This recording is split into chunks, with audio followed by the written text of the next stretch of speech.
Well, I thought we played a really good first half, but we knew we needed to play even a better second half.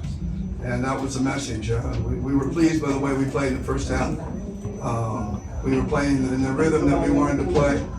And then this guy to my right, he came out, hit some, shot after shot after shot that really extended the lead for us. And then luckily we were able to rest him, sit him down, and finish the game off with him getting some rest, getting ready for Friday. Thank you, Coach.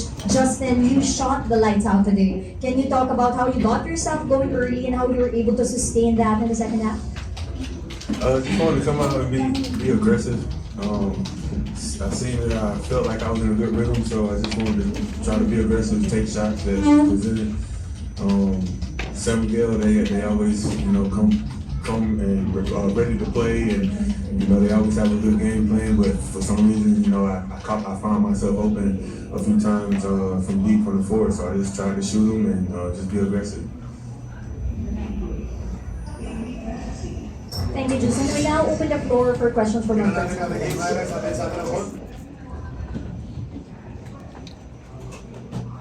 Justin, congratulations on game one. Really taking 4-point shots. You narrated from that long distance range. Yeah, since the 4-point line been introduced to the PBA, it's something that teams in this league have taken advantage of, and me myself and us at Ginebra, we practice those shots. So just try to continue practicing and get better and better at them, and be more comfortable taking them in the game. You have played 9 days of rest, I think. How did you guys maximize the rest, especially facing a San Miguel team that have to play a game 5 against the third?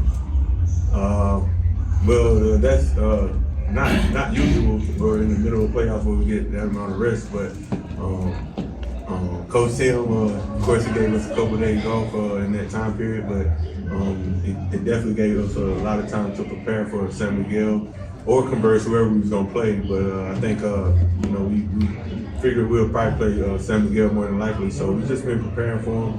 And Coach Tim, the coaching staff, they've been preparing us very well with the game plan, and the guys been, we've been working hard on it. So, and I think it showed today, the preparation we had in those 9 days. Justin it was San Miguel Beermen who gave you guys the worst defeat in the elimination round. Did that either serve as a motivation or pressure for you guys heading into this game 1 of the semifinals? Well, whenever somebody beats you the way we got beat in that game, it's definitely motivation. We understand that San Miguel is a really tough team.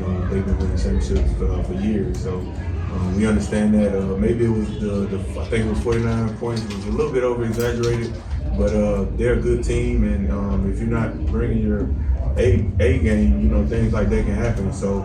But definitely losing like that, definitely I think motivated everybody in the locker room to, just want to bounce back from that loss.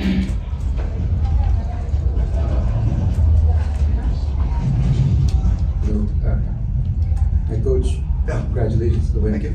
Yes, I remember before the start of the season, you expressed your disagreement on the 4-point shot. You said you weren't a fan. But after seeing Justin score 5 of those, will you change your stance on that? Well, just because it favors our team, having Justin around and making those four doesn't mean I'm a fan of the 4-point line. I just believe that the game has evolved into shooting, taking quick shots, taking 4-point, and people come in, if you watch practices, guys practice, all they do is shoot 3s and shoot 4s. And I think the game is a lot more than that. And I think we're kind of just devolving into that idea that we're just going to be a 3 or 4-point shooting, game. And there's so much more to the game. There's cutting, there's screening, there's the defensive side, the ability to pass, the pass of RJ underneath to I think it was Joe or Steve, I'm not sure, but it was an incredible pass. Those things are a really big part of the game as well. But I think we're with the 4-point shot. Just my personal opinion. I think we're putting the pressure on young kids to come out and just shoot. learn to shoot. That's good enough. And I think the game is more than that. So that's why I don't agree with it. It's not that, I mean, it's great for our team. I mean, having a guy like Justin around, and I think RJ can hit those shots as well. We have 3 or 4 guys that can hit that 4-point shot. And he's right. We do practice it. Although when we're practicing 2s, he's like, eh.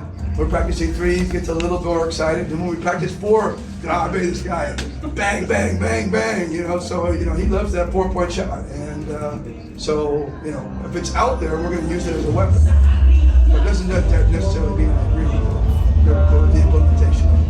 There you go. Coach, Junmar Fajardo had still a good game, but he didn't have enough the amount of attempts that he had in previous series. Just talk about your defense against Junmar. Well, if I tell you too much, I'll have to kill you.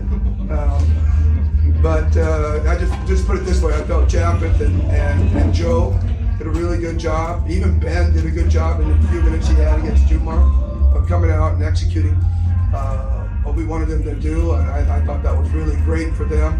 And they were very attentive to details. And I thought that really helped. I'm not going to explain what those details were, but I thought they were very attentive to the details, and that was key. And just, Junmar's not going to be guarded by one guy. It's a whole team, truly a team effort. And good news was they weren't hitting their shots like they always do, and so we were able to take advantage of that a little bit defensively. Are we done with him? He needs to get in and do some work. Thanks, bud. Thank you.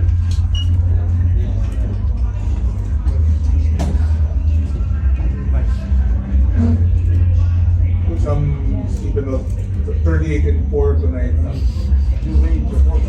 Last week, talk about how big of an impact Stephen is this conference. He showed that to the Spurs semifinal game. Well, I think Steven's really starting to latch on to the system and what we do. I think in the beginning it was a little difficult for him, trying to find his place in what we were doing, especially from the offensive side. I mean, his defense has been lights out ever since we got him. I mean, he's got to be one of the top, if not the best defensive player in the league right now. I mean, he is really, and he can guard anybody. He can guard imports, he can guard, the really good, the Bullocks and guys like that as well. He's really versatile in his defense, and he works at it so hard. But I thought he got kind of lost offensively early in the conference. It took him a while to figure out where and how he could be aggressive within the system that we run, and he's now finding that, I think, a little bit more. And so he's starting to use all of his game, his ability to get to the rim, his ability to shoot threes, his pull-up game. I mean, he's got a lot to give.